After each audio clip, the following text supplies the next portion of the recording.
Collector बनेगा तब बात करूँगा। हेलो दोस्तों, आज मैं आपके लिए एक ऐसी कहानी लेकर आई हूँ जिसको सुनने से आप इमोशनल हो जाओगे। इस कहानी से आपका मनोरंजन के साथ साथ बहुत कुछ सीखने को भी मिलेगा।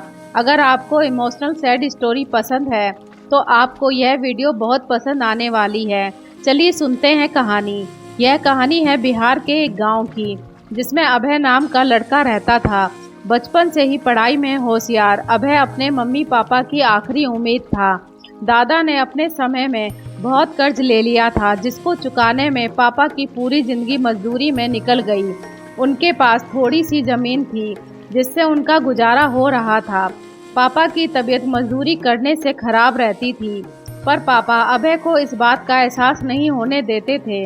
अभय को पढ़ाई में इतना होशियार देखकर उसके मम्मी पापा ने हर वह काम किया जिससे वह अभय को पढ़ा पाएं। अभय की कॉलेज की पढ़ाई खत्म हो गई थी और वह एक छोटी सी नौकरी करने लगा, जिससे उसका खर्चा निकल जाता था और साथ में वह कलेक्टर बनने की तैयारी भी कर रहा था। अभय अपने वक्त का एक मिनट भी फालतू नहीं गुजारता था।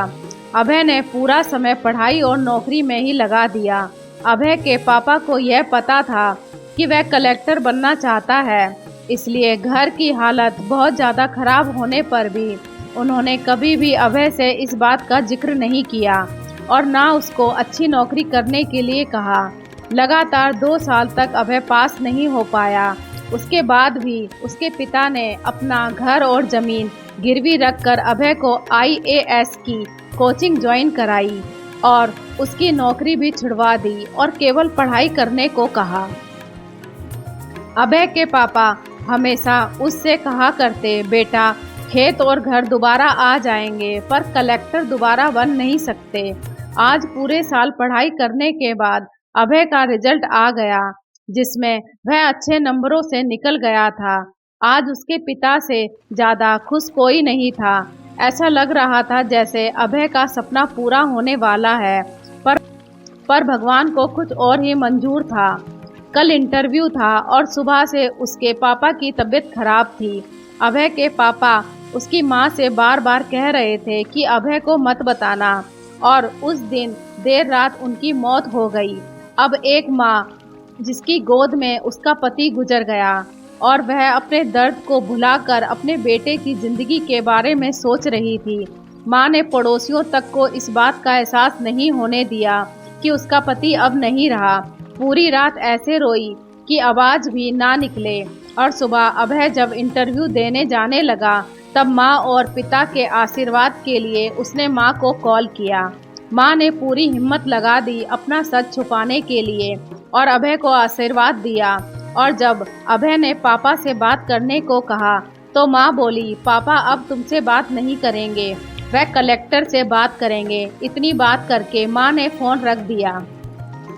अभय का जब इंटरव्यू हो गया तब उसे बताया गया कि उसके पिता की तबीयत खराब है, उसको तुरंत घर जाना है। अभय को एक पल नहीं लगा अपने पिता की हालत समझने में। घर पहुंचकर पिता के पैरों में गिरकर वह जोर जोर से रोने लगा और कहने लगा, पापा उठो, देखो मैं कलेक्टर बन गया। आज उसके पिता को वह खुशी मिली थी जिसका उनको बरसों से इंतजार था, पर आज वह इस दुनिया में नहीं थे। भगवान अभय के पिता की जिंदगी में सुख लिखना ही भूल गए थे। पहले वह अपने पिता के कर्ज में जिंदगी भर मजदूरी करते रहे और फिर बेटे के सपनों में फिर घर और ज़मीन गिरवी रखनी पड़ी। वह जिंदगी में कर्ज लेकर आए और कर्ज लेकर चले गए। अभय के पिता को भले ही जिंदगी में कुछ हासिल ना हुआ हो, पर वह अपने लड़के को इस काबिल बना गए कि वह अपनी 7 पुश्तों को बैठे बैठे खिला पाए। माँ ने जो उस रात किया, जिसको करने का जज्बा बहुत कम लोगों में होता है। अब अभय कलेक्टर बनकर घर आया तब माँ ने अभय से कहा, बेटा तुम आज इतने बड़े बन गए हो कि हजारों गरीबों का भला कर सकते हो। जब भी तुम्हारे सामने कोई गरीब मदद मांगने आए तो अपने पिता और मेरे बारे में सोचना। मैं तुम्हारे बराबर पढ़ी लिखी और समझदार तो नहीं हूँ, पर इतना ज़रूर जानती हूँ, गरीब आदमी की बहुत मजबूरी होती है तुम कभी किसी का बुरा मत करना। शिक्षा। दोस्तों, इस कहानी से हमें यह शिक्षा मिलती है कि वक्त कितना भी खराब हो, हम उसे बदल जरूर सकते हैं।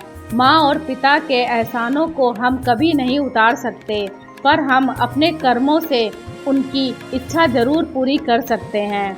दोस्तों, अगर आपको मेरी यह स्टोरी पसंद आती है तो प्लीज़ मेरी स्टोरी को लाइक करें और मेरे चैनल को सब्सक्राइब करें। धन्यवाद।